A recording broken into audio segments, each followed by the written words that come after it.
Hair toner hair toner hair toner কি এই hair toner কীভাবে ইউজ করতে হয় হেয়ার টোনার, কীভাবেই বা ঘরের মধ্যে বানাবো হেয়ার টোনার। চলো আজকে দেখাই তোমাদেরকে কীভাবে ঘরের মধ্যে বানাবে হেয়ার টোনার আর ইউজ করার সঠিক নিয়ম। এখানে দেখে নাও, কালকে রাত্রে আমি ভিজায় রেখেছিলাম মেথি, কালো জিরা আর লং। ফুল সমেত লং হতে হবে, কিন্তু শুধু লং লয়, ঠিক আছে। এই দেখে নাও, এইটা আমি সারা রাত ভিজায় রেখে দিয়েছিলাম। তো আমি শ্যাম্পু এখানে করে নিয়েছি। এখানে দেখো আমার স্মৃতিতে সিঁদুর পর্যন্ত নয়, কারণ এখনও পর্যন্ত চুলটা ভালো করে শুকায় নেই, শুধু স্ক্যাল্পগুলোই শুকায়ছে, লেন্থটা কিন্তু এখনও শুকায় নেই।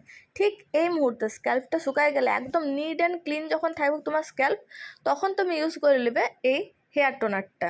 আমার এখানে স্প্রে বোতল ছিল না বলে আমি এখানে ড্রপার দিয়ে ইউজ করে নিচ্ছি। আর দেখো কেমন ঝরে ঝরে পড়ছে, দেখছো কি অবস্থা, কিন্তু কিছু হবে না। এইরকম পড়লেও তোমার যে কোনো স্কিনের ক্ষতি করবে তাহলে, কারণ এটা পুরাটাই ঘরোয়া পদ্ধতিতেই তৈরি।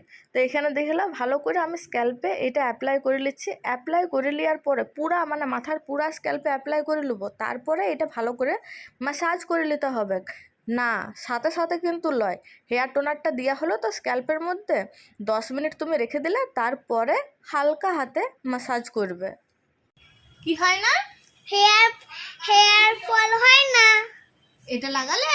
হ্যাঁ, দেখছো মানুও জানে, তাই তোমরাও এবারে ইউজ করা শুরু করো। আমি যে এখানে হেয়ার টোনারটা ইউজ করছি, মানু এখানে খুব এনজয় করছে এই জিনিসটা দেখে পড়ো। এখন নেড়িমুন্ডি হয়েছে তো, আর এইখানে দেখলাম আমার 10 মিনিট হয়ে গিয়েছে। আর চড়কাচ্ছিল বাইরে, ঝমঝম করে জল নামালো, কারেন্টও গেল। যাই হোক, ওই জন্য অন্ধকার অন্ধকার একটু লাগছে, একটু ম্যানেজ করলো ভিডিওটা। তো দেখে লো এখানে 10 মিনিট হয়ে গিয়েছে। তো হালকা হাতে আমি ম্যাসাজ করে নিচ্ছি। হ্যাঁ, আঙুলের ডোগায় কিন্তু, নখ দিয়ে কিন্তু ম্যাসাজ করো না, চুল উঠে ঢাই হয়ে যাবে, তখন আমাকে কিন্তু বলতে আসো না।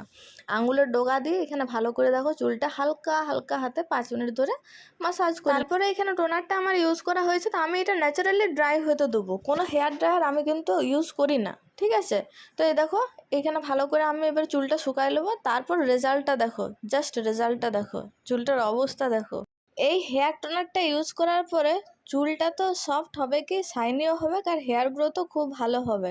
আর যাদের হিট ফিট ইউজ করে চুলের একদম 12টা বেজে গেছে, তারা তো হেয়ার টোনারটা ইউজ করোই করো, আমি তোমাদেরকে সাজেস্ট করছি।